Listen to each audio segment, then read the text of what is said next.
We guide you through how to send a doodle or drawing on Instagram so you can add fun, custom artwork to your messages and stories.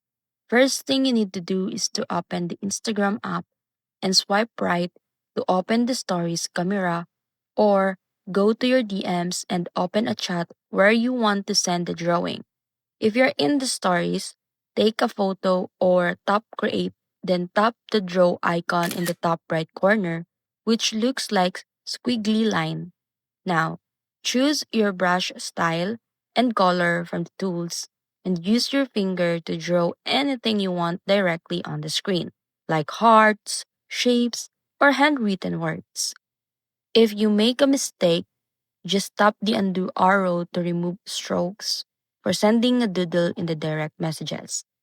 Open a chat, tap the camera icon, take a photo or choose a blank screen, then tap the draw tool and start sketching your message.